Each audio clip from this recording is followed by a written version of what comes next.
តើយើងត្រឡប់មកវិញជាមួយនឹងវីដេអូធ្វើម្ហូបនៅប្រទេសចិន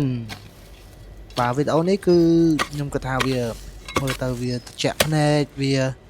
ជាធ្វើឲ្យយើងមានអារម្មណ៍ល្អហើយអ្វីដែលគេធ្វើម្ហូបនោះវាស្រដៀងទៅនឹងការរស់នៅរបស់យើងដែរឥឡូវយើងមកមើលគាត់ធ្វើម្ហូបជាមួយនឹងតាពាំងលើកមុនតាពាំងព្រិចបាទលើកនេះមិនមែនតាពាំងព្រិចទេតាពាំងធំធំគឺតាពាំងធំធំដែលនៅខាងយើងក៏មានដែរហ្នឹងអូខេចាប់ផ្ដើមដាប់កោះដាក់ចូលចង្អេរហើយត្រឡប់ទៅវិញធ្វើម្ហូប1 2 1 2អូខេយើងកាប់ជ្រៀកវាដើម្បីយកសាច់តាពាំងខាងក្នុង1កំបិត2កំបិត3កំបិតឈូសដាក់ចូលធុងវ៉ាវតាពាំងគឺដូចតាពាំងយើងហ៎គឺតាពាំងយើងទៅអត់មានអាកំប៉ុងអាស័យនឹងចេញមកទេណានៅហាប់តាពាំងយើងពីច្រើននៅហាប់គេឥឡូវយើងចូលមកដល់ការហាន់បន្លែហាន់សាច់ដើម្បីយកទៅធ្វើម្ហូបអូខេនេះគឺឆ្អើរសាច់ជ្រូកឆ្អើរជាមួយនឹងគ្រឿងទេសធម្មតារបស់ចិនគឺគាត់ហូបតែអញ្ចឹងទេប៉ុន្តែមើលមកវាស្តៀងជាមួយនឹងការរស់នៅរបស់យើងឥ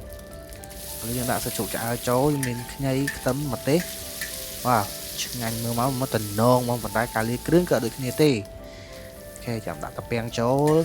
ឆាកោកជោកឆាជោកឆាអូខេតើមកយើងវាយគ្រឿងចូលតិចណាឆាបានហើយវាយគ្រឿងចូល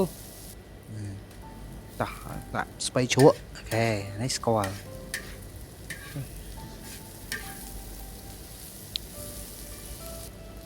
អូខេចាប់តាមដាក់ទឹកស៊ីអ៊ីវគ្រឿងពិសេសឆាជោកឲ្យវាចូលគ្រឿងតមកដាក់លខ្ទឹមចូលយ៉ាឆានេះមានប្រភេទខ្យងឯងឆានេះគឺវាយសុតទឹកស៊ីអ៊ីវមួយមុខអូខេឥឡូវម្ហូបយើងរួចរាល់ឆ្អិនដាក់ចាន1វែកឆា2វែកឆា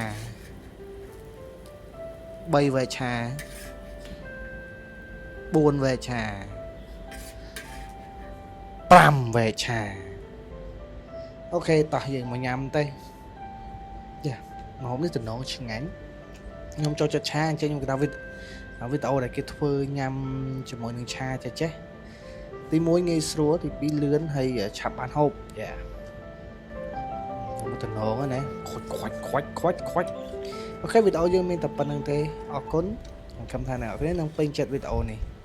បាយបាយ